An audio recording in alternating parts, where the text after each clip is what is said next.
was just thinking as I'm watching our amazing intro, I'm like, wow, we're actually on time today. Yes. I'm like, what is the one difference in today than What's any going other on? day? I don't know. You And I tell started me. thinking, and I look over to my right, and there's no one there. There's no one there. So that should give you an answer if you wonder why we're late. All jokes aside, what's going on, guys? Happy Monday and welcome back to Sin City Crypto Live. My name is David. I'll be your one and only. Well, I got Rocco today. You still get two co-hosts, but you got me, no Robin. We gave him the day off to go hang out with his kid. And so I'll be running the show. So welcome. You're welcome. If you're new, please say hello. We'd love to actually pronounce your name correctly for once and welcome you to our community. If you're not familiar with us, we're an entertainment-focused cryptocurrency channel. We take bold, old, boring, stale information, fun, packaged away. All right. We have a pretty exciting show today. I have so much to talk about. Of course, we're going to talk about Elizabeth Warren. We're going to talk about Arbitrum. We're going to talk about Justin Sun. We're going to talk about the US dollar. We're going to talk about Bitcoin possibly hitting 35K. Is a big short squeeze coming. We got our video from Forrest. We got some another Jim Cramer prediction that he made years ago, and it came true. One of the biggest catastrophes of the modern world. So before we get started, I would like to ask my co-host, my favorite co-host today, Rocco. How you feeling, man? How was your weekend? Doing great. Yes. Good. Yeah. I like that fantastic. shirt, man. Like it? If I want that shirt, where can I get it? You know, the only place you can get it is in inandoutcrypto.com. InandOutCrypto.com. But That's we right. also have all the Sin City crypto merch. Everything. Yes, everything in there. Everything. Yes. If you're not familiar, In and Out Crypto is a company that is ran by the Don himself. Yeah. We do all of our Sin City merch through the website. Also, not just Sin City merch, but overall crypto merch as well. And so, real quick, I want to say hello to a few people in the chat. So those of you that were here early, like I was, Crypto Billy, Jason, Biomex, Justin Eubank, Red Robles, Crypto Surfer, and Cryptical Hippo. You sound like Robin you sound like for a second, Robin right? for a second.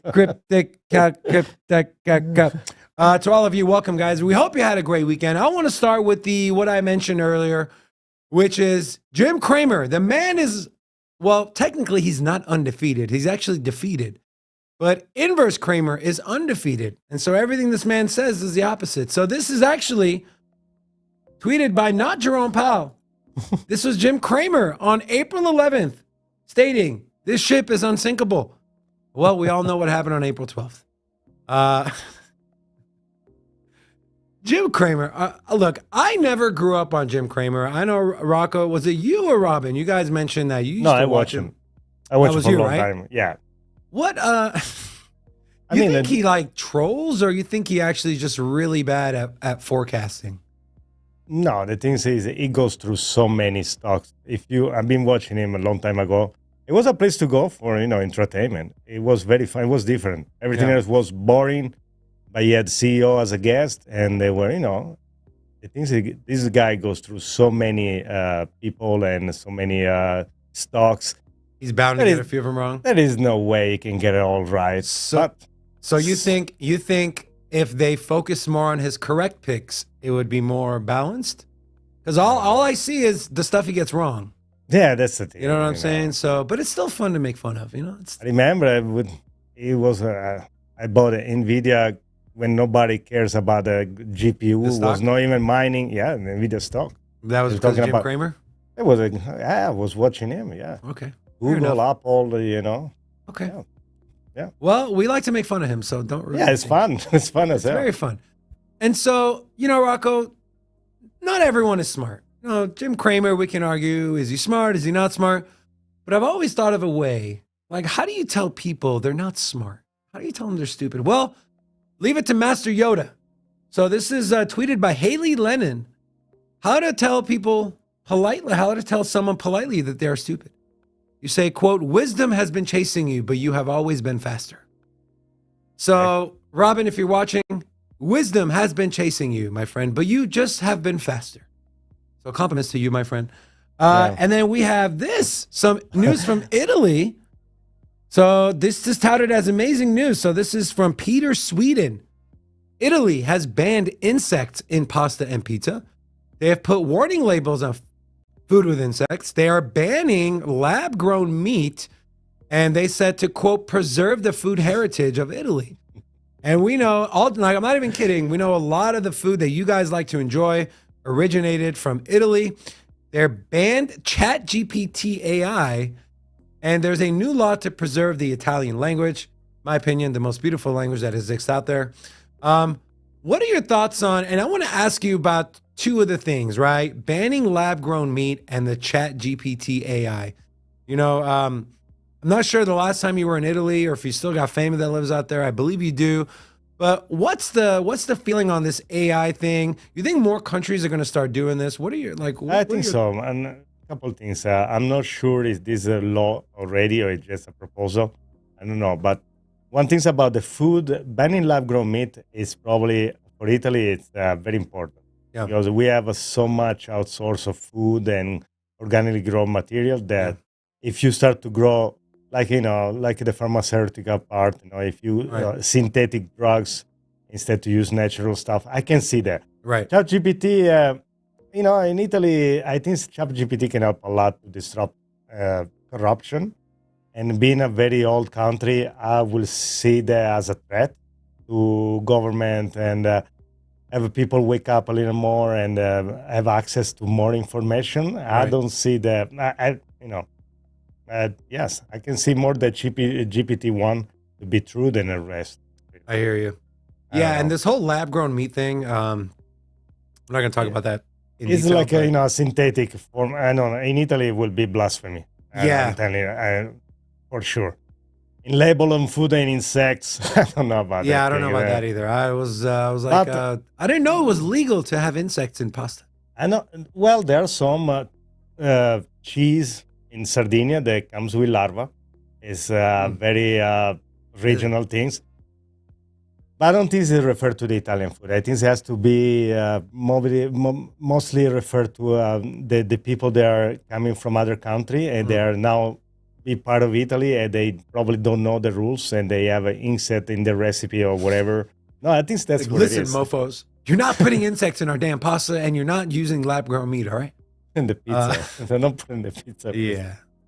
We know this whole AI narrative of it's taking over everyone's jobs and this and that. I did talk about this on my night stream like about a month ago. With the gap in employment right now, right? There's almost 2 jobs for every working American. Maybe AI taking over the mundane jobs might actually be a good thing. And if we can implement some sort of vocational training in high school, maybe even middle school, kind of get people to figure out what they like, a trade. And instead of people leaving school and going into these minimum wage jobs, let's say at McDonald's or whatever the case may be, we can now set them up to be put into a more higher paying job right out of high school because they've learned a trade, they've learned something that they can use versus just, hey, let me start off at the bottom of the totem pole and work my way up. That's kind of interesting. Also, what is it? Stingrays are fascinating creatures, man. Beautiful. Look how cute it looks. Looks like it's smiling. And then look how look how cute he is. Look, this looks like he's smiling. Yay.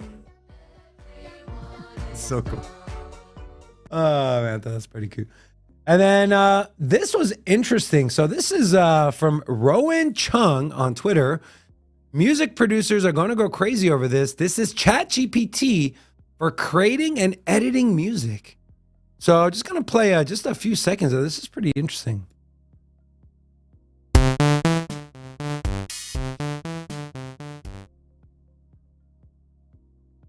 So we know the extensions are happening, right? And I'm assuming plugins are coming as well. And you can literally tell it like, hey, I want it to sound like this. The melody's too loud, blah, blah, blah, blah, blah.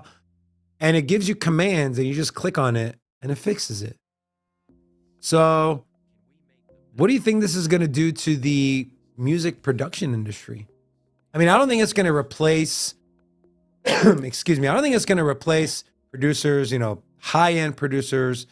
I don't know, the few that come to mind. I know it seems very rudimental, but if you ever use any software for doing music, this is like a MIDI sequencer. where you type on the keyboard, and then whatever bar you see is where you're represented. Right. The fact that it can do it itself, and I'm pretty sure, let's say you say, okay, take the bar for the bass from, I don't know, the last, one of the old movies, I don't know, one song from Paul McCartney's song or the Beatles, and they give me the bass line. It's going to copy exactly the bass line in bars. And then you're going to say, okay, shift it around, go one octave up, and you can make a new song by replicate somebody else. Right. I mean, That's there is a lot of things you can do. I know it looks rudimental at first like that, but it's actually, I think it's very cool. Do you think AI is more of a threat or is more of a, hey, it's going to make our lives easier? I think it's going to make our life easier. I know for some people it's a threat. And I just don't think people trust the people that are programming and controlling these AIs. I think that's the problem. What I believe is we are a threat no matter what. As a human, we are a threat to ourselves. Now, to have AI accelerate it or make it better, time will tell. We'll see in a few thousand years if we're still around. Yeah. That's it. That's what I think. And if it was for Elizabeth Warren, we'd be 1,000 years in and still be on horse and buggy. Which, by the way, we have a video we're going to share. I'm sure there's no way you guys have not seen this video. There's no way. We're going to share it a little bit later. All right. Let's talk about some of the biggest happenings of the week. Also, I'm going to say it again. If you're new here, make sure you subscribe, ping notification bell. Also, say hello. I would love to personally welcome you to the Sinner community. So this is, something we do every single Monday to kind of gauge and take a look at, all right, what should we expect in this upcoming week? And this week's pretty big, okay? So the number one thing that's going to kick off the week, well, it's tomorrow, is the JOLTS job openings. So this kind of, this is job openings and labor turnover. So this has been running hot. The forecast is 10.4 million. Let's see what it comes out to. We do have some news, and I'll kind of just share this right now. So this kind of feeds into the job openings. We have McDonald's temporarily shuts down all of their U.S. corporate offices. It's kind of weird. They're preparing layoffs. Now, McDonald's has roughly 150,000 corporate employees. How many of those people are going to get laid off? Who knows? Redman mentioned OPEC reducing production. Yes, we're going to talk about that as well. But a couple of things I've highlighted here. McDonald's is temporarily closing its U.S. offices this week as it prepares to inform corporate employees about layoffs undertaken by the fast food giant as part of a broader company restructuring. So if McDonald's is struggling, which every time I drive by McDonald's, I don't know about you, if you got kids especially, that line is always backed up. And so what's going on here? Is it the whole banking thing? Are they forecasting? Are they looking ahead and saying, hey, pain is ahead, let's just get ready? They sent in an internal email last week to U.S. employees and some international staff that they should work from home Monday through Wednesday so it can deliver their staffing decisions. So they're not telling people, they're not firing, they're essentially not laying people off or firing people via, hey, come in, pack your stuff and leave. It's like, hey, stay home, and we'll let you know via video call or via email. So this is concerning. But again, this is what the Fed was expecting. This is kind of what they wanted, right? If unemployment continues to stay low and inflation is not budging or it's moving very slow, that gives them the leeway to keep hiking rates up. We thought they were going to pause. We thought they were going to pivot with the banking crisis, but they didn't. They raised another 25 basis points. We have the next FOMC meeting in May. What are they going to do there? A lot of people are saying there's no way they don't pause. Some people are saying 25 basis points. I think it's going to come back to the JOLTS report and also the unemployment and the non-farm payroll that is happening on April 7th. So 4 days from today, so on Friday. Then we have balance of trade and non-manufacturing PMI. We have the inflation numbers coming out of China on the 10th. And CPI comes out April 12th. That is 9 days from today, which would mean next Wednesday, we get CPI numbers. What is it going to look like? Should we be nervous? Who knows? But I think there is a real chance we see hyperinflation in the U.S., especially if we see the continued trend of companies or countries, start to settle international trade in denominations that are not US dollars. We're seeing it already. We're continuing to see it. And I believe we're going to continue to see it. And then taking a look at some of the biggest happenings in the crypto space. Compliments of Coin Market Calendar. So the top ones listed here, obviously, number one is going to be the Chapella upgrade. You might know it as the Shanghai upgrade, which, by the way, if you're not familiar with what the Shanghai upgrade is, if you think it's just, hey, staking rewards are going to be unlocked, that's not all it's going to do. There's plenty more. There's a total of 5 EIP proposals. Make sure to go check out our video we did on the Shanghai upgrade. We cover everything. We also talk about the potential of price going down, price going up after the unlocking of the staked Ethereum, what it means for the price. So make sure to go watch that after the live stream. So we have Hedera is doing a community call today. That's happening at 4 p.m. UTC. I hate that it's in UTC. Like, I have no idea. Is it 12 hours ahead or do you know, UTC? This is a London time. It's probably 9 hours. London time? I think so. So 9 hours ahead or behind? I don't know. Anyways, there was another. So Conflux, this is, call it the China coin. So this is essentially China's biggest blockchain that a lot of people are saying the CCP controls. Who knows? They're doing an upgrade today. Also, IoTex is doing a hard fork. We did do a deep dive on IoTex as well. So if you want to learn more about IoTex, pretty cool project. Actually, Rocco brought IoTex to my attention. You know how? You remember when we were doing the blockchain parlay? Oh, yeah. You would do IoTex every time? Yes, IoTex. Yes. It's like, what is this IoTex? Why does it keep picking it? Pretty cool. It's an IoT, blockchain-based IoT service, you can call it, blockchain. If you want to learn more about it, go check out our deep dive we did on it. Baby Doge is being listed on Bybit, which also, Bybit has come under scrutiny in Japan. They were issued a summons or a letter asking to verify certain information. They're not registered. And so are we seeing countries follow the suit of the US? Who knows? There was a couple other ones. I believe, Astar, I believe they're doing EVM as well. They're upgrading to EVM. Pancake Swap, we're going to go over that. We have an article on that. Version 3. Now you're going to be able to swap ETH tokens on Pancake Swap as well. So pretty interesting. And then the Chapella upgrade, of course. All right, let's get into some news of the day. So first, we have from Wall Street Silver. Most U.S. banks are technically near insolvency. This is from Market Watch. And hundreds are already fully insolvent, said Nouriel Roubini. I think they call him Dr. Doom or something Doom or Death or whatever they call him. Most U.S. banks are insolvent. We know Janet Yellen has come out and said, everything's fine. Everything's fine. And then we have Joe Biden saying the crisis is not over. Who do we believe? Do we believe the lady that Joe Biden actually put in power, the Treasury Secretary? Or do we believe Joe Biden himself? We can't even put two sentences. You believe no one. That's what you do. Believe no one, yeah. Exactly. Believe no one. And then we have this.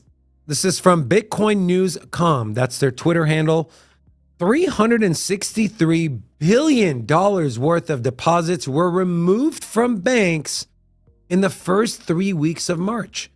Where did all that money go? Did it go to Bitcoin?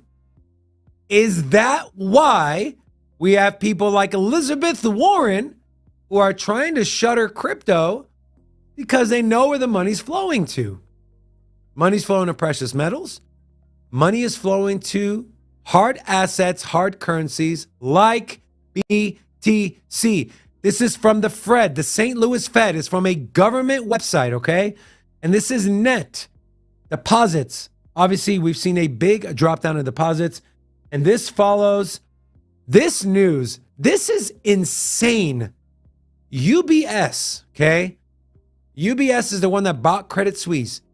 They're firing 36,000 employees. 36,000 employees. Rocco, how many employees does UBS have? Will you look that up for me? Yeah, look it up. 36. That is a crap load of people. That is half of Allegiant Stadium. The Raiders Stadium. The Raiders are terrible, by the way. Really sorry, Bro Kiyoshi. I really like you, but I hate the Raiders. That is a lot of people And I believe the CEO of UBS either stepped down or got fired. A lot of people said, hey, bad idea. Why did you spend all that money on Credit Suisse? 74,000. Oh my God. UBS has 74,000 employees and 36 of them are getting fired. 36,000 of them are getting fired. So half of their employees are getting let go. Damn. That's insane, man. Think about that. Sin City Crypto said, hold on, banks aren't solving. Yeah, they are. And then on top of that, we have this. OPEC Plus announces a surprise oil cut in output. The number came out to 1.1 million barrels of oil a day being cut. Man, I'm so sorry. I hate to sound like all doom and gloom here, man, but I am genuinely, legitimately worried about the state of the U.S. economy and the U.S. dollar over the next 5 to 10 years, man. Worried so much so that I've been putting off this passport thing for months, and I'm going on Wednesday, and I'm paying, and I'm getting the expedited one. I've sat down with my wife. We've talked about, hey, this much in cash savings. What do we need to do?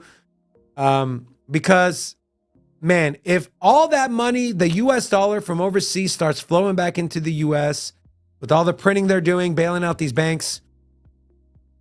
I know people throw the word hyperinflation around. You look at something like Venezuela, like Argentina, like Lebanon.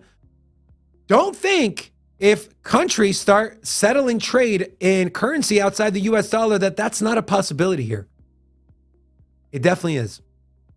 So a couple things I've highlighted here. I have nothing highlighted here. But here's the way it breaks down, okay? So OPEC, the original OPEC, the OG OPEC, consists of Saudi Arabia, UAE, Kuwait, Iraq, Algeria, and Gabon. Or not Gabon. Gabon. I said it right the first time, Gabon. And then a couple other countries joined, which became OPEC Plus, which is Oman and Kazakhstan. So the way it breaks down, Saudi Arabia is cutting 500,000 barrels a day, UAE 144,000, so on and so forth. Now, here's what I'm hearing and what I'm reading. And let me see if I'm going to go here. No, go back. Here's what I'm hearing, okay? So leading up to this, we've seen Saudi Arabia, we've seen the thing with Mexico, we've seen the thing with Russia, we've seen them sit down with Iran, which is the whole reason why the petrodollar was created in the 70s, because the U.S. was providing protection for Saudi Arabia from Iran. Now, Saudi Arabia, so this is just in, this was tweeted today yesterday at 12:30 in the afternoon.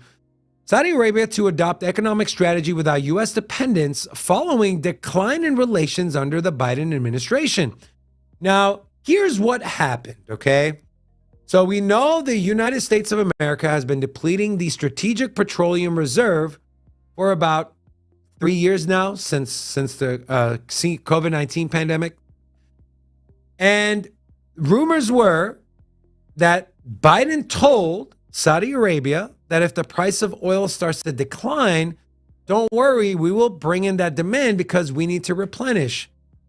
And then Biden went back on his word a few weeks ago and said, no, we don't plan on replenishing that anytime soon, which pissed off Saudi Arabia. And here we are, they're moving away from the US dollar. Kind of scary, right? What do you think, Rocco? Yeah, I was just researching. I was surprised by the graphic. There was no Venezuela included. Since Venezuela was one of the countries that actually founded the OPEC. Okay. So, and the relation between the United States and Venezuela, I don't know. It's not very good. Not very good. So, well, it looks like the United States relationship with a lot of countries are not very good. Even especially Japan. oil-based. Even Japan.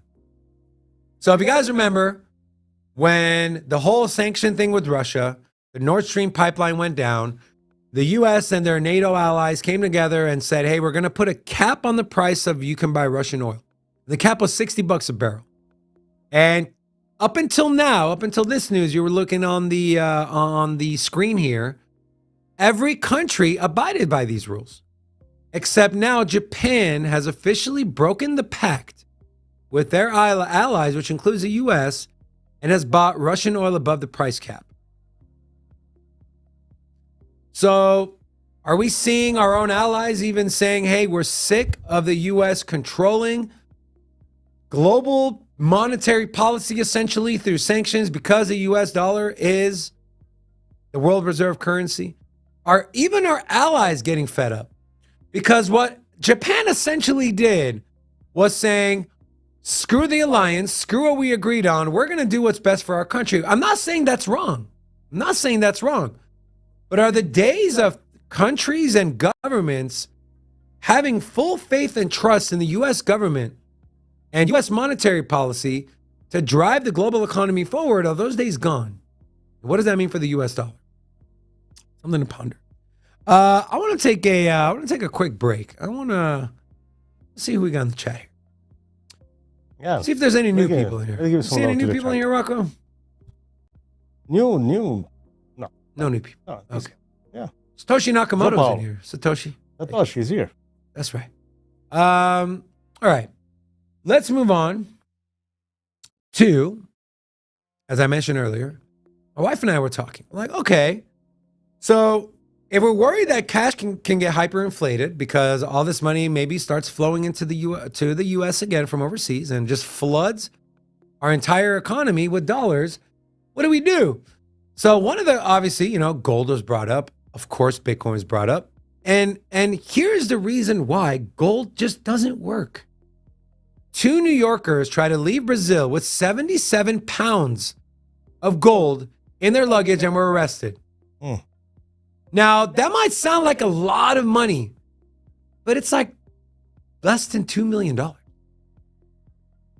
Less than $2 million. You try to move that in gold cross-border from Brazil to the U.S. and you get arrested.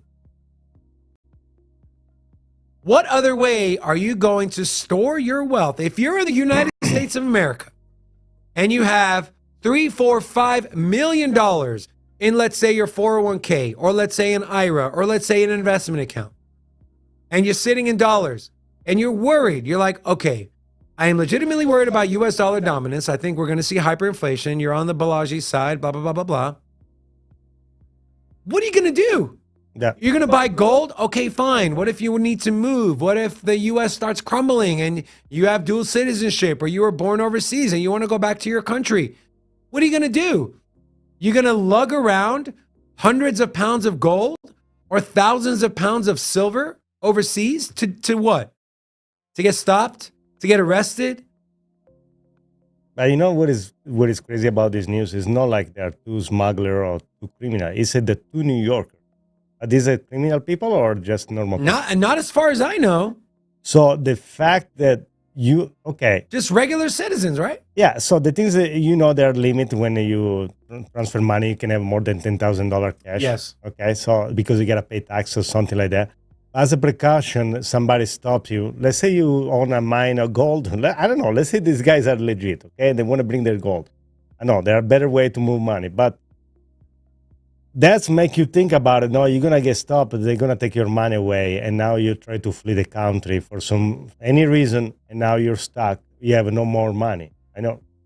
I think that they can have done better. You can buy a watch for $2 million, and nobody will ever stop you. Right. Instead to travel with 77 pounds of gold in your bag. There are other ways to do it, but the fact that Bitcoin.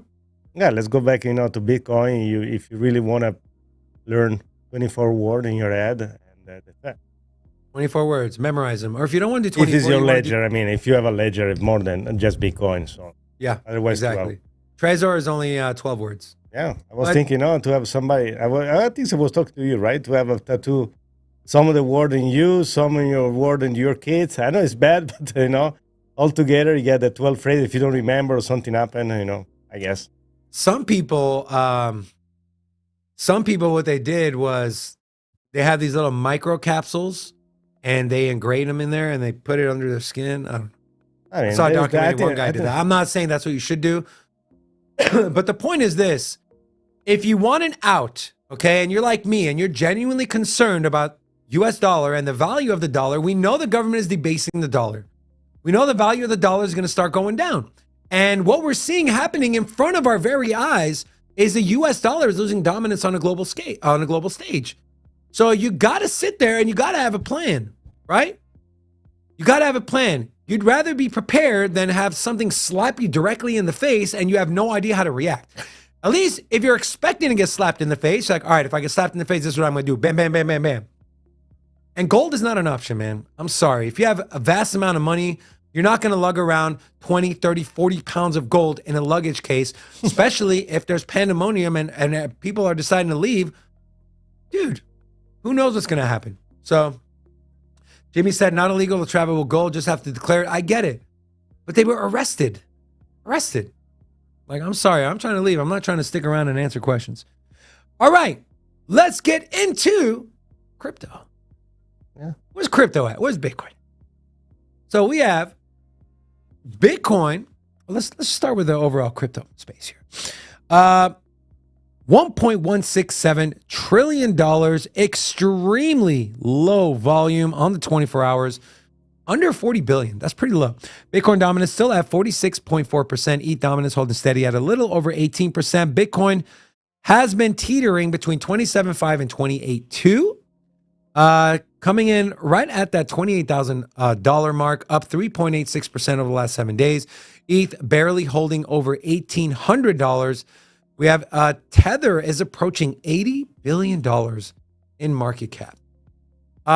We saw USDC and which, by the way, it was Ray Dalio. Yeah, you're right, Med Enos. It was Ray Dalio. I think of Raul Paul.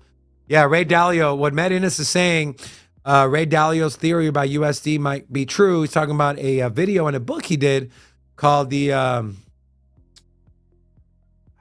Changing World Order. Go watch that video on YouTube. It's really good, 45 minutes long.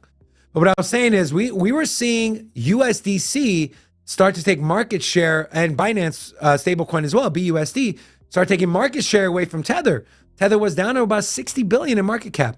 After the banking collapse of Silicon Valley Bank, USDC depegging, that money has flowed right back into Tether, more than doubling what the market cap of USDC is. $80 billion is a lot of money. BNB sitting at $309, XRP 50 cents. We keep hearing, end of March, end of April. I don't think anyone really knows, guys. I don't think anyone really knows. But what I will say, I believe it's closer, right? I think we are, at least I would say by the end of this year. Right, Rocco? At least by the end of this year. It was supposed to be by the end of March, didn't happen. Now they're saying first few weeks of April. Who knows if it's going to happen? We do know what's coming at the end of this year. What happened? I would hope so. For XRP. Well, the thing is, the judge has to give an answer back. So they were basing their answer from other case. So that's why they were saying that in the March and April. We'll see. So yeah. Sly Monkey said it'll end when it ends. I agree. It'll end when it ends. Cardano up 13% over the last week, sitting at a whole 38 cents. And Doge has been rallying as well, up 35 cents. Sorry, 35% over the last week. Polygon Matic up 5.81%. And BUSD is slowly bleeding away its market cap. We know they're not minting any more BUSD. If we take a look at crypto bubbles over the last day, we see Doge, Mask, Injective Protocol, and SXP. What is SXP? Solar. Never heard of it. Maybe I'll look into it. But that is up 20%. And take a look over the last week. Same thing. So I started doing a little digging into Caspa. So I kept seeing Caspa in the chat last week. So I decided to look into it. And proof of work, apparently, and I haven't really dug in, but maybe more decentralized than Bitcoin. I don't know. But it's very intriguing. They're their own chain. They're a layer one. Proof of work, but not as energy intensive as Bitcoin. I might just do a deep dive on this one. This one's kind of intriguing to me. So I believe it's in the top 100 as well. Let's take a look if it is in the top 100. It's also a minor favorite because after the merge. Caspa is? Yes. What do you know about Caspa, Rocco? Not much, really. Not much? I'm not being. Number 209. My apologies. But this thing has rallied. If we take a look at the 3-month, this thing went from, this was just February, went from 0.08 to 3 cents, 3.5 cents. And I think the deeper you see over there, right at the very end. This one? There isn't. We'll try to find when the merge was from. This one? Yeah, it was very difficult. This was on March 30th. Okay. 3 cents. So it was very difficult to. There was no money to be made, so a lot of people switched around and went negative on mining. So I think there's some people use Caspa. There's definitely hype around this as well. I know HP mentioned Cadena. Cadena does. I don't know if they do the same thing, but they're also proof of work, faster, more scalable than Bitcoin. So we'll see. And then taking a look at the overall traditional markets, we do have NASDAQ down, which if you're not familiar, NASDAQ follows the tech sector more closely. That is down almost 1%, 117 points, but the Dow Jones is up 255 points. We have overseas market up as well. The Nikkei, which follows the Japanese index, that is up 146 points. The Hang Seng HSI is up as well, and so is the Shanghai. So global markets are looking decent. S&P is pretty much flat. And then here's what I was super excited about, man. Bitcoin closed its best quarter since 2 years ago. It closed the end of Q1 up 71.77%. What other asset class went 3 months up 77%? None. Nothing. So keep letting the people say Bitcoin is going nowhere. Bitcoin is going to zero. In a quarter where we saw some of the second worst banking collapse in U.S. history, we saw the macro economy. Oh my God, what are we going to do? Interest rates keep going up. Money's being siphoned out of the market. And here we have Bitcoin 71% in 3 months. Yeah, go tell Elizabeth Warren. Oh, we're getting to Elizabeth. Don't worry. Don't worry. We're getting to Elizabeth soon. But before we get into Elizabeth, we're going to get into our video from our man Forrest. This is on Bitcoin liquidation, short squeeze, and are we targeting 35K? So without further ado, I present to you, Forrest. All right, so this article says Bitcoin price targets fix on 35K as Bitcoin eyes massive liquidity squeeze. So the idea here is a lot of people are potentially shorting around the $28,000 to $29,000 region. And if we pump through 30K, take out the liquidity, the shorts may have to cover, and that could push Bitcoin to squeeze up to as high as $35,000. We've got a couple of charts here in this article. One talking about this cup and handle pattern. I personally am not a big fan of the cup and handle. If you back test it, it's not a super high percentage pattern, so to speak. And then we've got some more charts. I'm more in line with this chart down here. We do have additional bearish divergence occurring right now, and a correction is still very likely before we approach 30K. So I probably put myself in that camp. We've seen the bearish divergence 3 times, or rather 2 times, and this is the 3rd time, right? So we look at this most recent accumulation underneath $30,000 or so.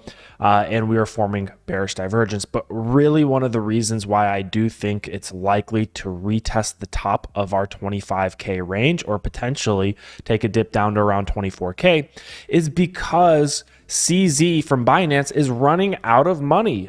We have this $1 billion fund that has been slowly averaged into Bitcoin and Ethereum and BNB.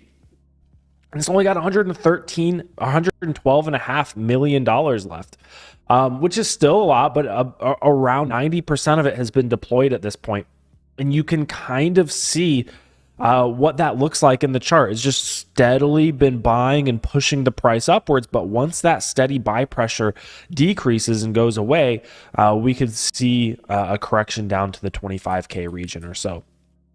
right? And from there, then we may have the support that we need to take another leg up. Now, the trend is still very much up to the upside. However, we are towards the top of our channel. I just drew a very sloppy channel right there. The other thing here is Bitcoin dominance could potentially just have a little bit more to go here. We're moving into our Bitcoin dominance resistance range, but we've seen levels as high as $48,000, $49,000. We do have on the weekly here what is potentially a little bit of bearish divergence, may give altcoins a little bit of room to run if we see Bitcoin dominance pull back. However, one more stab downwards for Bitcoin down to 24, 25K could take us to the top of this range, and that turns out to be top. Now we move into high block capital, the liquidation heat map. We see a ton of sell orders, a ton of liquidity just under $30,000. These are a lot of people that are wanting to sell Bitcoin into probably to CZ, right? Probably into this CZ pump. Now, this is just liquidity. This is, kind of like the order book here. We could see this liquidity disappear as soon as CZ is done accumulating, and then we could skyrocket upwards. However, this does highlight a couple of zones of support and resistance for us. Obviously, below 20K, lots of buyers down there. A lot of people wanting to buy Bitcoin below 20K. 22.5 is kind of a sweet spot. And then just towards the top of our range that we talked about around $25,000 to $25,200, tons of buys in there. Then we move up a little bit and you actually see this pocket of liquidity around 31,000 and then around 33 to 34. This one around 31,000 is really interesting to me because we could potentially take out 30K, run up to 31, and then that could be our top slightly above 30K, right when everyone thinks we're going to break out above 30K and move to 35, maybe we get cut short at 31. And the reason I say that is because if we actually throw on our margin pressure levels from our Bitcoin bear market low, we get 31K, right? So that's where, for our 2x long, that's where you can no longer go long on 2x leverage and hide that liquidation point below the local low. That's where the buying pressure starts to run out. So beware of $30,958 or 31,000, and we already see that liquidity kind of forming in the liquidation heat map. I hope this video was helpful. If it was, make sure you subscribe to Sin City Crypto. Peace. Also, make sure you subscribe to Boris' channel, newly touted Ute Street. So interesting there. Interesting. And the channel he drew, those are rising channels typically break to the downside. And so what I like to do is I would like to pull up my laptop here. We're going to take a look at Bitcoin real quick, and I'm going to hide this Ichimoku. So this is on the 4 hour. Okay. And if we just take this tool I use, it's a fib trend retracement tool. So we take this high, this wick high we had on the 31st, we draw it down to this low we had at 27.5, and we go up to the last big wick we had. What are some levels, if Bitcoin does drop, we can see? And you can see some confluence here. So the first thing we're going to take a look at is this bottom right here at 27,700, which puts us right at the 618 fib level. We also have some confluence here at the $26,700 mark, which is the 1.27 fib level. And so those are some levels to take a look at if we do drop. I'll tell you what, if Bitcoin does get to this 127 level, which is 26,900, I am a buyer. I'm probably a buyer at 27K for me. And if you're, by the way, we did a Bitcoin halving video, came out at a few hours ago, 3 hours ago. And we talked about price targets for Bitcoin 1 to 2 years post halving. And if you watch that video and you look at those price targets, even 28K is cheap. 27K is definitely cheap. So is 24, 25.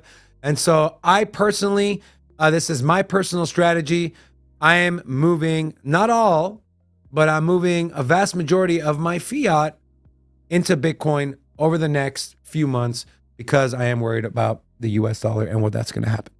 So, all right, that's it for Bitcoin and the markets.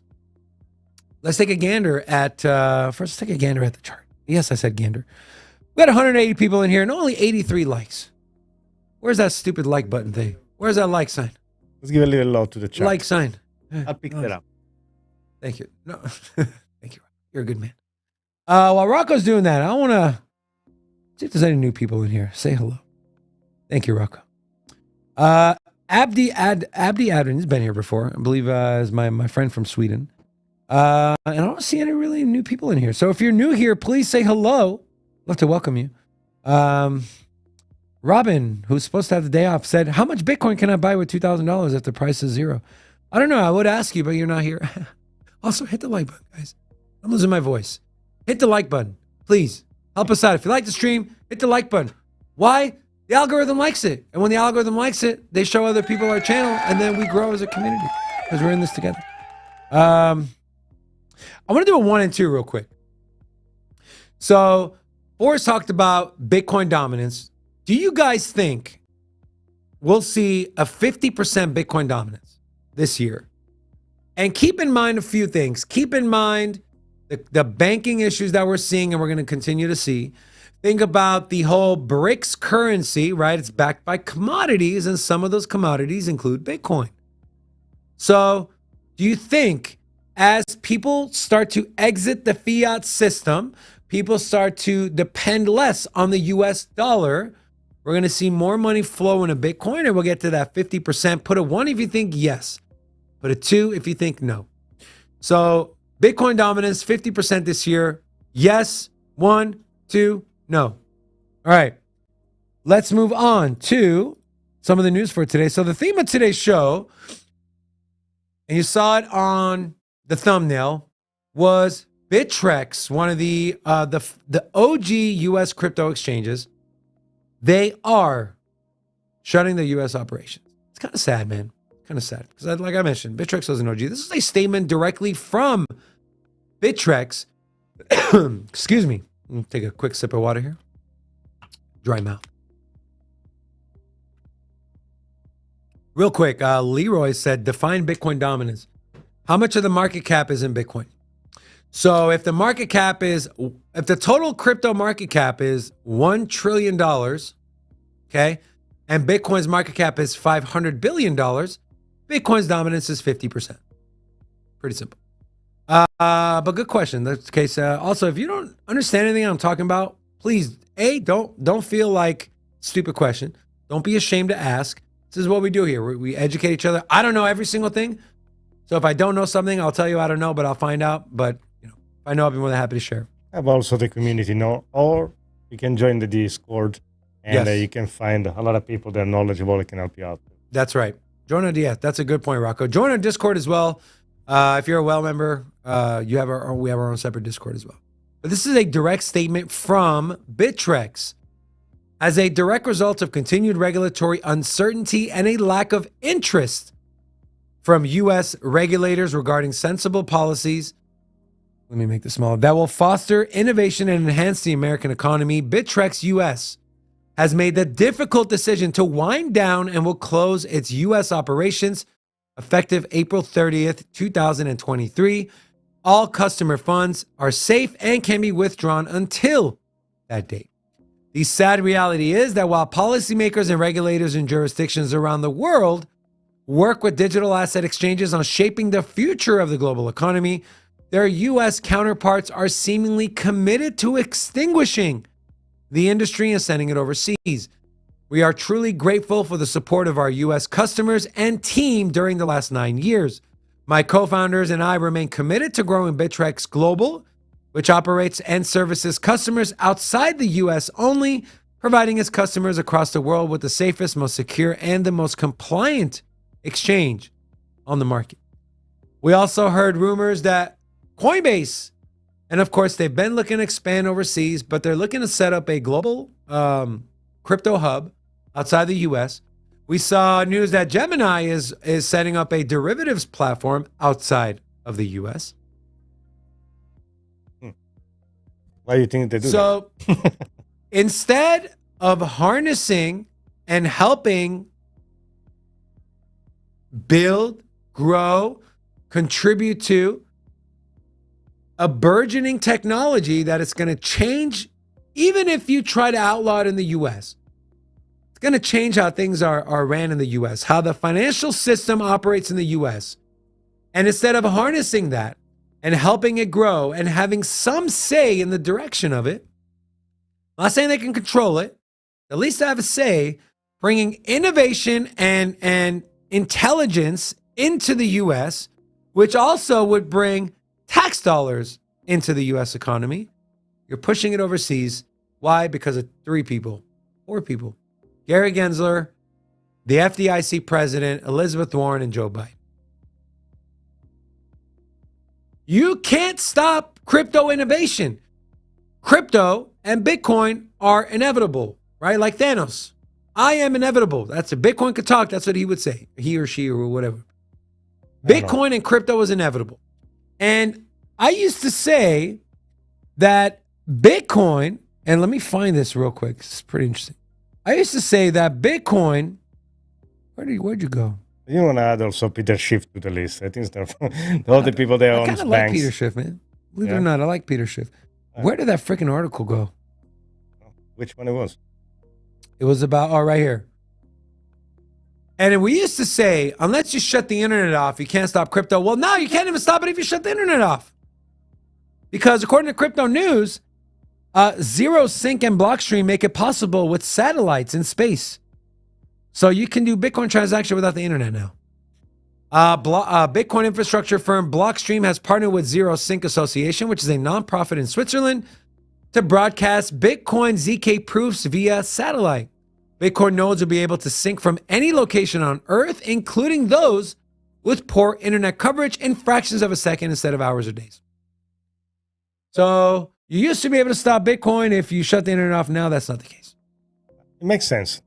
Because, because if you want a colony in another planet, like now, I know it's not tinfoil hat, but let's say you want to colonize Mars and the moon, and you need to, at some point, 100 years in the future, need to make some transaction. It's not going to be $1 or a digital dollar. It has to be something that is connected locally and that is intergalactic connected. That's something you can make a payment, and whatever is going to be in the future in real time. That's kind of what, well, not directly, but Starlink, Elon Musk, that's kind of what they want to do. That's pretty much what he's building. I got an interesting question, Rocco. Do you think internet should be a human right, or you think it should be a luxury? So, like, should everyone have internet no matter what, if you can pay for it or not? Yeah, but it's a matter of time. It's when you go back in time, who had the gas lit house and the electricity, only the rich. Who has the first phone, only the one that can afford it to have that's right. And then it will become something normal. I think internet is extremely essential, especially now. Everything's moving digital. Our money's moving digital with CBDCs. Jobs are moving digital. Everything is digital. And so I don't think it's fair to the people who can't afford. I pay $170 a freaking month for just internet. $170 a month. And if you're running a business, or let's say you're a teacher and you're teaching, like, you need high bandwidth. You need the fastest internet. And it's not cheap. And so how many people can afford $170 a month on internet? Not a lot of people, man. And it sucks. But it's not just the US, okay? Apparently, and it's why I hate politicians, because they speak from both sides of their mouth. They quickly forget the promises they make on the campaign trail. Do you remember, Rocco, when the new Prime Minister, Rishi Sunak, we want to make the UK and England crypto hub of the world. Yeah. We want to bring innovation. We're even doing a government NFT, which they canceled, by the way. And now UK banks are turning away crypto clients. Well. And you want us to trust you. We're rolling out a CBDC. Trust us. We're not going to invade your privacy. We're not going to do social credit scores. We're not going to freeze your money. We're not going to tell you where to spend your money. We promise. Well, guess what? Your track record sucks. All the promises you guys keep making, you walk back on them. As soon as you get the power, you lie to the people, you get elected, you get the votes, and then as soon as you're in office, you suddenly forget. Twitter changed its logo to Doge. Huh. Let's go check it out. Let's go. What is it? Liar. Liar, liar, pants on fire. Refresh. Refresh. I don't know. Oh shit! He's not lying. Oh shit! Look at that! Look at that, dude! This guy is crazy. Damn! Elon Musk is a freaking the dude's a gangster, bro. Now pull the chart. I want to see the Of chart in Doge? real time. Yeah, pull the chart in real time. It's gonna probably pump like crazy. It's definitely pumping, bro. Let's see. Let's go to the 1 minute chart on Doge. That'll be pretty funny. All right, where are you, Doji the Coin? volume. Doggy Coin, where are you? Okay, I'm just gonna find you here then. You don't have even in the list. Come on, Dave. It is. It's probably down somewhere. It's probably in alphabetical order. Let's do Binance. Bam. Doge. Oh shit! This is the 4 hour. No way. This is the 4 hour. Look at the That's 1 hour. That's funny though. Oh, look at that volume, dude. Boom. Oh me, oh my. That's Let's go down to the 5 minute. No, 5 minutes dumb. Let's go to the let's go to the 30 minute. Way oversold. Got up to 10 cents. I didn't get that. Let's see what the bubble. Remember, Doge wasn't even in the crypto bubble. Where are you, crypto bubble? Bam. Let's see if Doge pops up on the daily. Yeah. Doge wasn't even in there, Rocco. I went over this less than an hour ago. It Like wasn't 30 there. minutes, like 40 minutes ago. And it's now up 18.7%. Damn. That's interesting. Well, Elon Musk and Elon, there was a lawsuit. I guess he asked them to drop the lawsuit. It's like a $200 and some million lawsuit. 20% in 1 hour. Elon's crazy, bro. And another thing that people were so mad at him about is he took away the legacy blue check mark for the New York Times and gave a legacy check mark to Cat Turd. There we go. I got a breaking news banner Everyone for is you. freaking out, bro. Oh, thank you, Rocco. You're welcome. Oh man, that's pretty dope, man. I'm not gonna lie, that was pretty fun. How long is gonna keep it there now? Elon, why, dude? Why? Oh man. I mean, he can do it. It's his No, company. it's his company, man. You can want do to do whatever- this? Go spend $40 billion on Twitter. That's okay. Damn, that's it. funny. And then I want to see what Elizabeth Warren has to say. Breaking news number 2: Senate Committee on Financial Banking Services is holding a hearing with Elon Musk soon. Crazy people do change the world, Leroy. You're 100% right, man.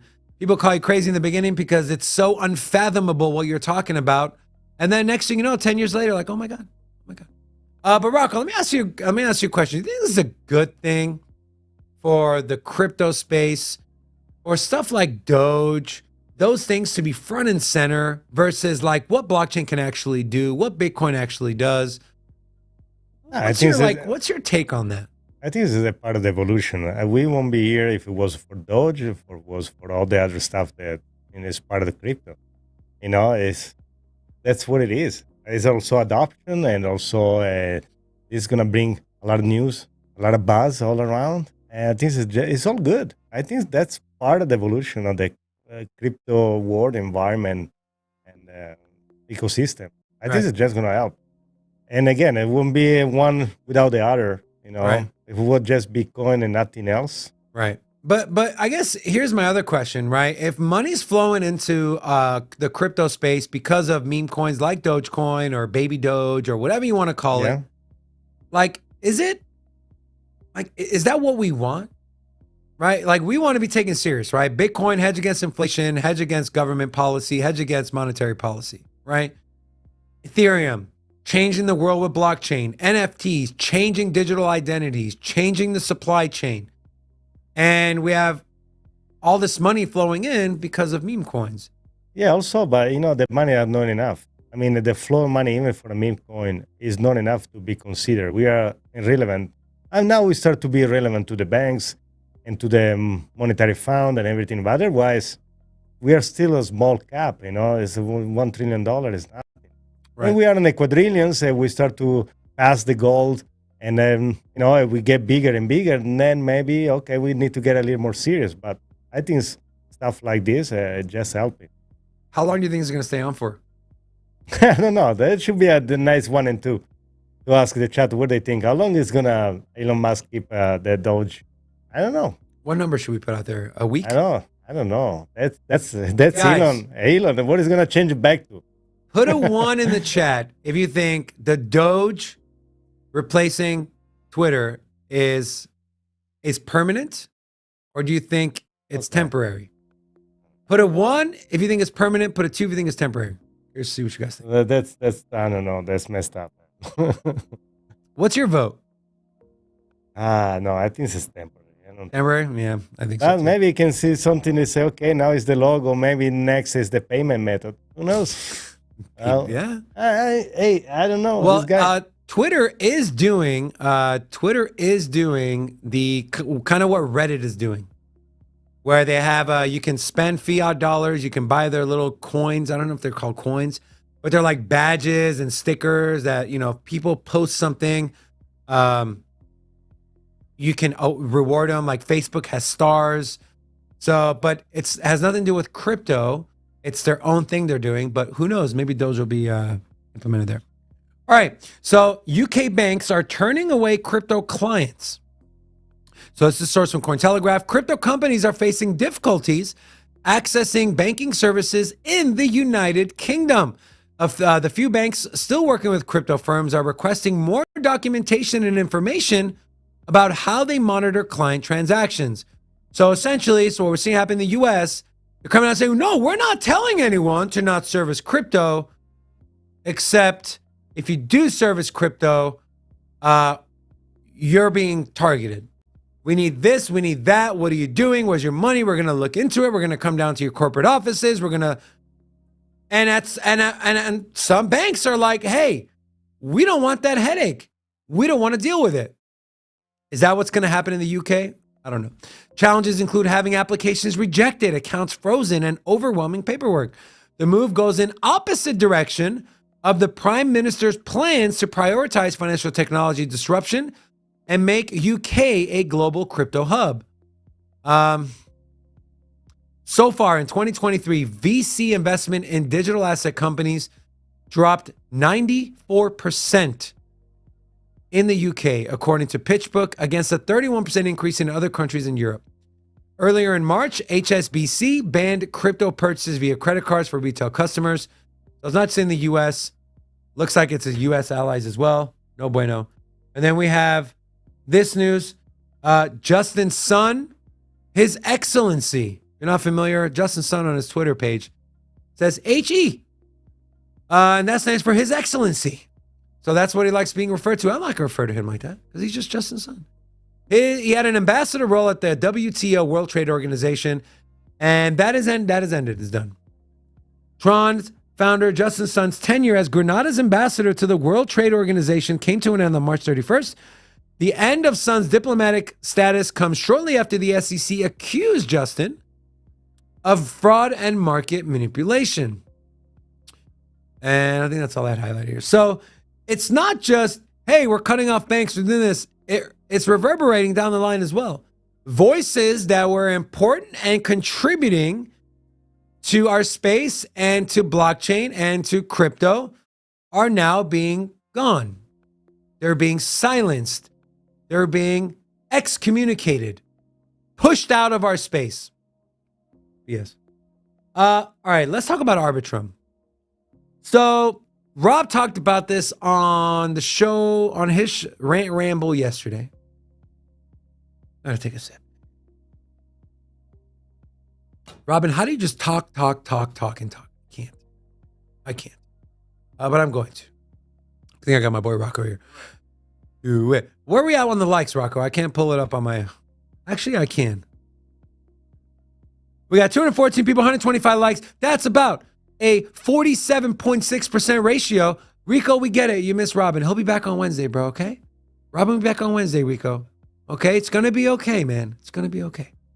Let's get the likes up, guys. Show us you like the podcast. And if you're here because a Doge is pumping, put a 1 in the chat. And I'll tell you why Doge is pumping. But first, talk about Arbitrum.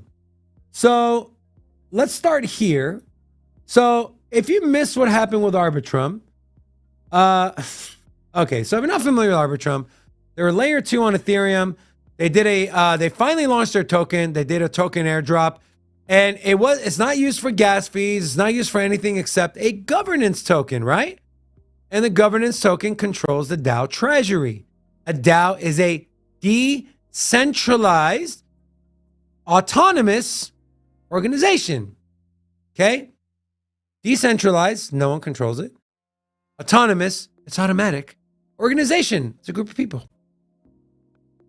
But apparently that's not the case, because Arbitrum Foundation sold ARB tokens ahead of a, quote, ratification vote, when people thought it was a original vote to whether say, okay, do it or don't do it. So Arbitrum Foundation began selling ARB tokens for stablecoins even before its community of token holders had, quote, ratified the organization's nearly $1 billion budget. According to Patrick McCrory from the Arbitrum Foundation, from the Arbitrum Foundation. No, is he from? Who's this guy? Patrick McCrory, Rocco's neighbor. Arbitrum Foundation thought of the omnibus governance package, the Arbitrum Improvement Proposal, as a ratification of decisions that had already made, such as receiving 7.5% of ARB tokens. To that end, this is what McCrory said, to that end, the foundation has begun to use these tokens in the interest of the DAO, including conversions of some funds into stablecoins for operational purposes. The point of AIP1 was to inform the community of all the decisions that were made. The point of it's literally in the name. Proposal. Improvement proposal. And then people vote on it. It's not a AIR, Arbitrum Improvement Ratification. It's a damn proposal. But they're saying, no. It was a ratification. The decision had already been made, and the vote was to ratify that decision. That is complete BS. Complete BS. God, that like upsets me so much, because like Arbitrum, you have so many eyes on you. So many people are talking about you. We've been arguing that DAOs are decentralized. DAOs have been subpoenaed by the US government, and no one goes because we say there's no one at the head of this DAO. The DAO is a decentralized autonomous organization. They vote, and whatever the DAO votes on, that's what happens. And now there's a stain on that. And let me tell you, if a month, 2 months, weeks from now, we see Gary Gensler and company coming after DAOs, we can thank Arbitrum. So here's kind of what happened. This is from Eden Au at 0x Eden AU, assuming it's Australia. This is from them, so shout out to them for putting this thread out. Arbitrum Foundation made a proposal, AIP1, to allocate 750 million ARB tokens for admin and operational costs, but the voters voted against it. Now, they said the vote was just a formality, and they have already spent $50 million. Sorry, 50 million of the tokens. They've already spent it. Sorry. We already spent the money. It's gone. Like South Park, and it's gone. Your vote is not a vote. And this is what they said. Arbitrum Foundation, we believe that a lot of the negative sentiment around AIP1 was driven by confusion around the notion of it being a ratification and not a request. For those that didn't realize this was a ratification, no one realized. Why would we realize it? Because that's not how it's supposed to be. That's not what it's supposed to be. It's not supposed to be a ratification. It's supposed to be a proposal. Right? Am I crazy or what? Guys, am I crazy? Or do I have a right to be upset? I have zero money locked up and tied into Arbitrum. I hold 0 Arbitrum tokens. But if I was a token holder, man, I'd be pissed. I'd be pissed. And that's not to say the foundation doesn't deserve some money. They don't deserve to take some profit. That's not what I'm saying. But and I'm going to show a tweet here, but if the sole purpose of your token and the value that it derives is voting power, and you completely go against that and make up some BS, it was a ratification vote, I'd be pissed. I'd be completely pissed. They may have been surprised. No shit, they were surprised, because that's not what we were supposed to do. Also, this is what the votes were. Now it's up to over 75% voted against it, but it was too late because it was already done. Let me exit out of this. I think that was it for the thread on this one. We also had this. This is from Adam Cochran at Adam S. Cochran. If the only value of your token is governance votes, including funding, then don't rug that. I agree. You've made your token worthless. Oh, and with non-binding votes and a centralized sequencer, you're probably a money transmitter. Good luck with that. Interesting. And this is directly from Arbitrum. Funds allocation. Individuals across the ecosystem can participate in governance. Token holders control protocol upgrades, fund allocation, and election of a security council. It literally says it in on your website. They control fund allocations. If they control fund allocations, how are you able to pass to take $750 million of liquidity out of your contract? Your voting power is derived directly from the number of tokens delegated to you. Going back to where you were saying earlier about the meme coin and this, what is the difference? This is why we don't take it seriously. That's not because Doge on the Twitter, or because of this stuff. You know, that's where we are at this point. If you're an Arbitrum token holder, I would be upset. I would be extremely upset. Because what's the point? Why am I holding it? Look at ATB tweet we tagged. Robin, what's your son doing? Aren't you supposed to be hanging out with your son, Robin? Hold on. Let's see that one more time. Let me pull up Twitter. Damn! All right. I guess we were tagged in a tweet. Oh, okay. All right, Rob. Let's see. Let's see what Robin has to say here. Here, Rico, are you still in here? Look, Robin is here, okay?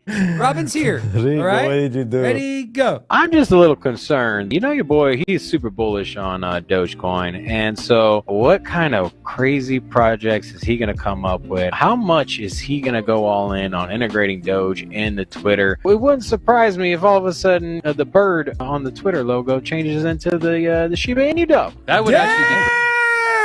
My boy Robin called it. Damn, Robin, I would get up and celebrate with you right now, bro, but you're not here. Rocco, let's show Robin.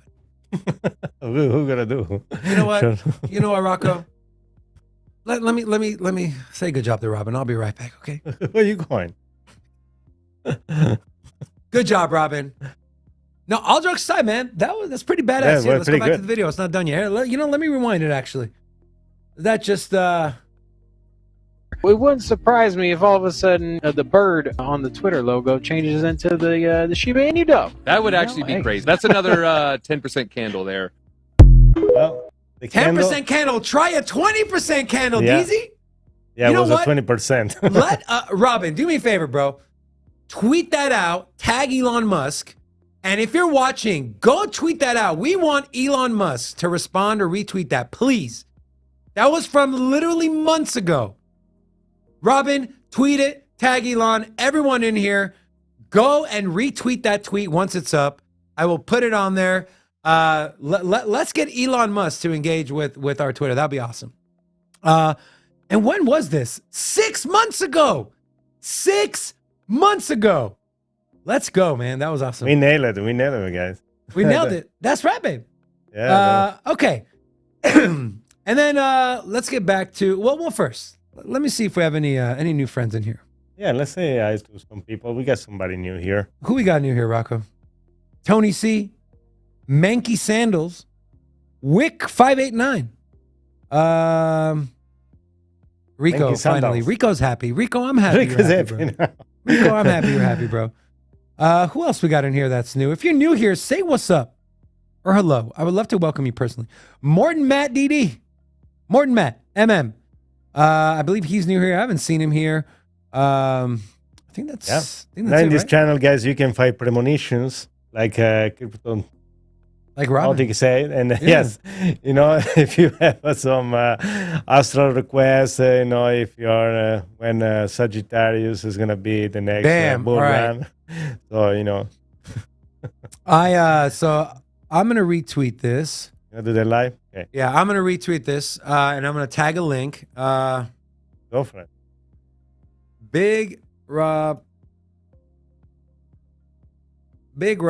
called the logo change 6 months ago at Elon Musk. Let's go. I'm tweeting this, and after I tweet it, I am going to. Just remind everybody the Twitter handle in case somebody. Yes, I'm actually going to tag the tweet. I'm going to tag the tweet. So we're at Sin City Crypto 1. This is our handle. And I'm going to share. I'm going to copy this link. Copy link. We're going to go in here. We're going to paste it in here. Paste. Bam.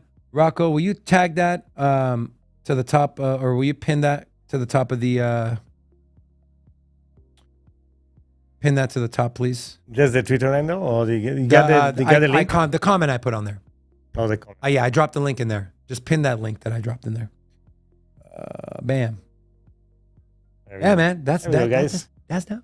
6 months ago. The premonition. The premonition. He was eating too many barbecue chicken pizza. The Nostradamus of the crypto. The Nostradamus. Rob Stradamus. Rob Stradamus called it. That's right. And here's another thing. Okay, so let's go back to Arbitrum real quick. So this is from Cringe, at Cringe. An important thing to note, which has been put to light by Chainlink God, is that the current parameters for creating a proposal is holding 5 million ARP tokens, not dollars, 5 million tokens. There are only 4 eligible delegates that fit this criteria, which could lead to various possible problems in itself. And this is, again, directly in there. 5 million. So only 4 people, essentially, 4 entities, 4 delegates can make proposals. Not good. Not very decentralized, in my opinion. All right. Let's move on to our favorite. No. It's time. No? I'll take a break. I'll take a break. She's here? Yeah. Elizabeth Warren. I'm just checking the Twitter thing here. Yeah. Let's keep an eye on Yeah, let's get a crap load of retweets here, man. That's gonna be dope. Let's blow this Twitter thing up, guys. All right. Elizabeth. Liz. So I showed a picture. This was a few weeks ago. Elizabeth, it was Bitcoin's marketing team. It was Elizabeth Warren, Gary Gensler, Janet Yellen, and someone else. Well, Elizabeth Warren is helping us again. So while she thinks that she sounds smart, she knows what she's talking about, it's actually the opposite. So this is tweeted by Carl B. Menger. The Bitcoin marketing team is working hard out there. And please, for the love of God, let's listen to what Elizabeth Warren has to say. And let's just think about a few things. A, how ignorant the people who are making the rules and regulations and are trying to shut our industry down, how ignorant they are because they don't understand it. Which it's okay to not understand something. But where ignorance comes in and stupidity comes in is the fact that you don't want to learn about it, and what makes it worse is you're the person who's creating the rules and regulations around it. At least if you're going to regulate it, understand it, okay? And this video explains it all. With Bitcoin, there's no thing that backs it up. And that's what makes it different. It's just belief. You and I assess. You assess the value is going to go down, I assess it's going to go up, and therefore I buy. So it's more like this artwork. No, because at the end of the day, I can hang that thing on my wall. Right. And I can enjoy it, or I can throw darts at it. You could sell it for money. Sure you can. I mean, there are features about it that are the same, but it's not the same. And look, one of the things we have to remember there are a lot of things that come within this crypto world. So for example, we could be talking about, instead of Bitcoin, we could be talking about digital currency. Now that's something very different. I think that's different too. I buy that. I accept that. That's right, Different, because yeah. that's a government-backed electronic transfer. Right. And it can be denominated in dollars, it could be denominated in euros, it could be denominated in some new language that's made up.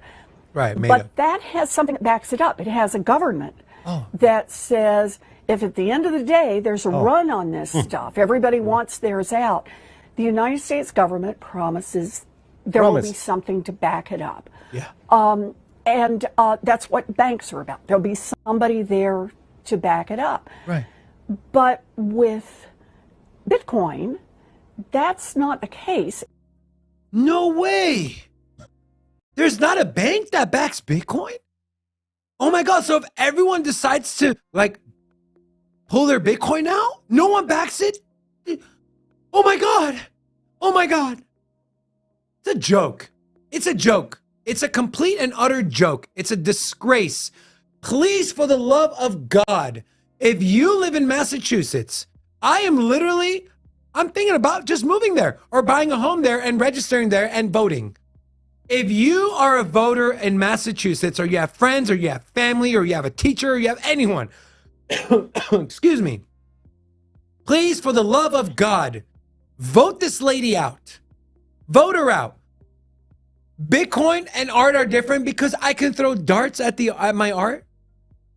I have a better idea. I will buy a ticket to Venezuela and I will send her there, where in the street are flooded with money, they have no value, and say, where is the government now? Back it up. The promise they promise. Where is it? The inflation is so bad there that people throw money in the trash can because it can go buy anything. I saw pictures of literally, they're not dollar bills, but Venezuelan currency bills worthless on the street, just like laying there. No, and people are just walking by it, stepping on it. Yeah, it is worthless. Yeah, the promise. I mean, I don't know what else to say about this lady. She represents the banks, so it's it would be different. Like, I think the reason I dislike her so much is because, like I said before, if you don't understand it, fine, right? Fine. But you're like, don't understand it, and then you're attacking it and trying to crap on it, and you sound like a complete dumbass. Like a complete idiot. And these are the people that are making the rules and regulations for our industry. It's sad. It's very sad. And then we have this.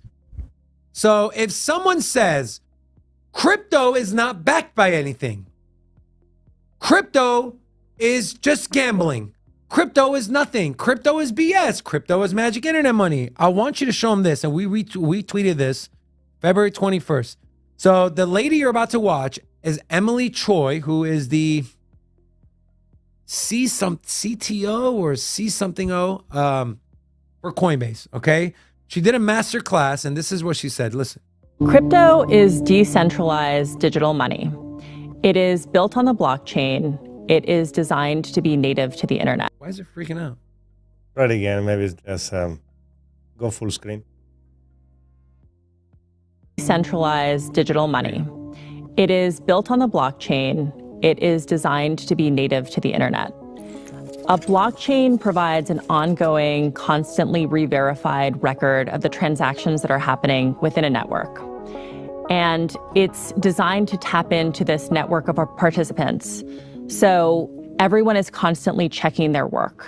There is no central authority in control of that. One of the great things about crypto is that it enables the transfer of value globally, 24/7, without a middleman, for low fees, with very instant settlement. You're not relying on a central authority or government to take control of your assets, and that puts you in a much more powerful position.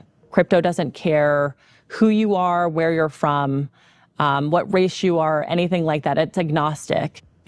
Crypto does not care. It's all you need to know. They don't care if you're Christian, Muslim, black, white, blue. They don't care if you're a Democrat, a Republican, you love Elizabeth Warren, if you dislike Elizabeth Warren. It does not care. All it cares is, do you have money in your account? And is your address correct? That's it. Crypto is All decentralized. right, enough of you, Emily. All right. Let's see what else we have in here. Did you guys start retweeting this? Let's take a look at Doge. Over 10 cents. All right. This candle is massive. That's cool. Massive candle. Let's see. And guys, please, not financial advice, but don't Jump in. don't yeah. Remember, this is my saying. Okay, this is my saying, and take it to heart. If a train was going 100 miles an hour, would you try to jump on that train, or would you wait for it to get to the next stop? I mean, right? if you always believe in Doge, you probably had a bag already. So this. But you know, people are going to be dumping their bags. You know they are, right? This is a one-off event. We know why it's pumping, and it's not pumping because Doge was accepted as a currency.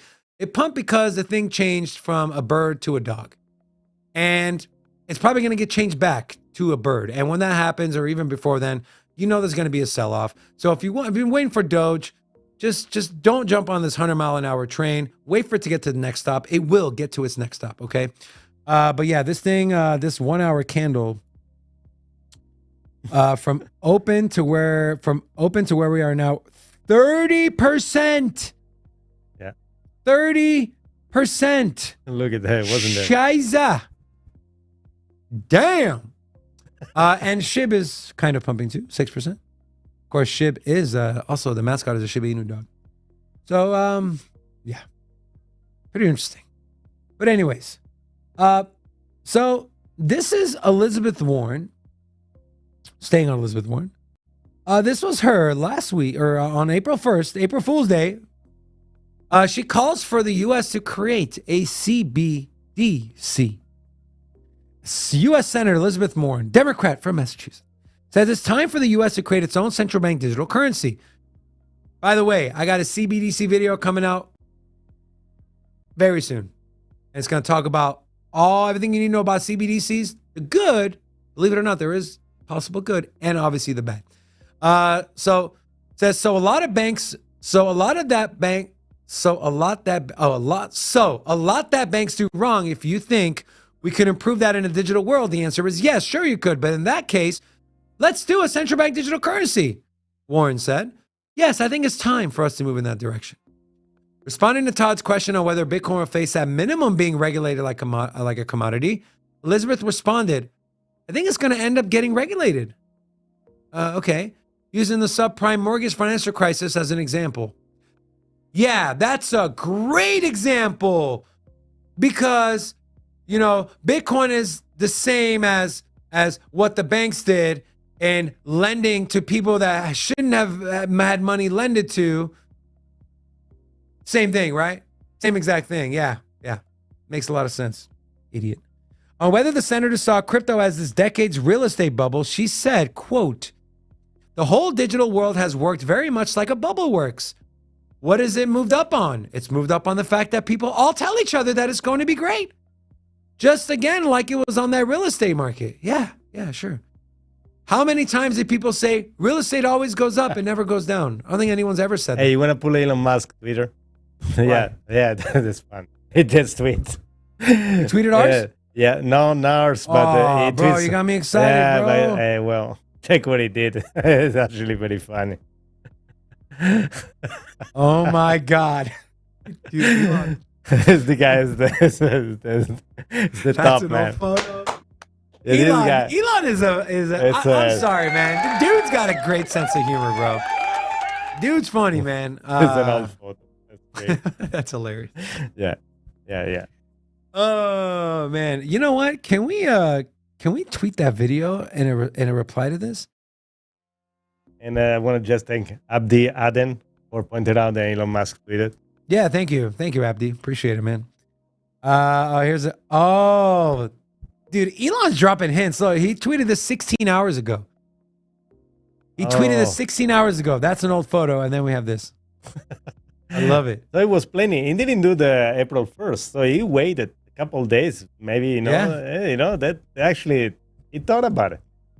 That's so dope. Yeah. Man. Well, it's Elon. He love this guy. He's making ripple effect is changing, and also it helps crypto to have more adoption. So now that's what it's done. People are talking about it. People talk Exactly. about Dogecoin. That's It's what- like the that's what it gateway is. drug, right? Crypto is like the gateway drug. You guys are not updated. What are we not updated? All right. Let's see. Yeah, yeah. Rocco, I think we're done. Yeah? Yeah. How you feel like? How am I feeling? Yeah. I feel great. Man, How you feeling? I'm doing great too. You're doing good? Guys, Doge is pumping. But again, be careful. I'm also pumping because today was a great show. I really enjoyed today. It was fun. It was a fun show. Guys, please, please, please help us out, man. I want Elon to retweet this. And maybe we can get Elon on the show. How dope would that be as a community if we all work together and get Elon Musk on the show? So I'm going to pull up our Twitter. Go A1 if you're not following us already on Twitter. Go follow us on Twitter at Sin City Crypto 1. And yes, we did pay for the blue check mark. And then this last tweet right here. Go retweet this, man. Yeah, Go play one more retweet time. this. Let's get Elon to retweet this. Let's get him to engage on this. This would be pretty cool. Junior Giles said, I can't stand Elon. Fair enough, but you can't ignore the fact the dude's funny. He's got a good sense of humor. And the video that now we have Rob Stradamus, the predicting. Rob the- Stradamus. Yes. Guys, make sure to go follow us. Go check out all of our social medias. We're on Twitter, Instagram, TikTok. We're also around, Rocco. Discord. Yep. Go buy some merch. Buy some merch. Don't be cheap, bro. If you're a well member, you get 10% off. 10% off. If you have a spouse, a lady spouse, there's sports bras. There's leggings. And I'll tell you what, my wife is very picky and quality's really good. She loved it. You got kids, there's backpacks. You got a phone case. If you got a phone, there's phone cases. You got a bed, there's pillows, there's blankets. There's a bunch of stuff. Not just Sin City crypto stuff, but crypto stuff as well. Also, go check out our video, man. Let me pull up this video real quick, Rocco. Let me pull up the last video we did. Go check it out. Support the content that we put out, guys. A lot of time and effort goes into the videos we create. And we love your feedback as well. So this is our video we did on the Bitcoin halving, the significance of it, past halvings, what we can expect. Get ready to discover. And I'll just play, let's play a quick 20 seconds, and you guys go watch the rest of it after this live stream. Ready to discover why the next Bitcoin halving in 2024 will make it the hardest asset in the world with certainty, and how it's going to change the game forever. Bitcoin halvings are significant events that occur every 4 years, during which the number of Bitcoins awarded to miners for verifying transactions is cut in half. The most recent halving occurred in May of 2020, and the next one is set to... So guys, go check that out. Also, if you want to know more about the Ethereum upgrade, we did do that as well here. If you want to know banking, the whole banking crisis, how that's going to affect crypto. Is it the end of crypto as we know it? We have this video as well, ISO. So a bunch of good stuff on there, not just our live stream. Go check that out. Also, if you're not subscribed to our channel, if you enjoy the content, please subscribe, ping the notification bell. And with that being said, Rocco. What is it? It's time. Friends, family, friends, and family, and family, friends, we thank you so much for starting your week off with us here at Sin City Crypto. I will be back tomorrow with Rocco. Robin, thank you for not being here. We appreciate it. We appreciated being on time. We appreciated not having to listen to your stories.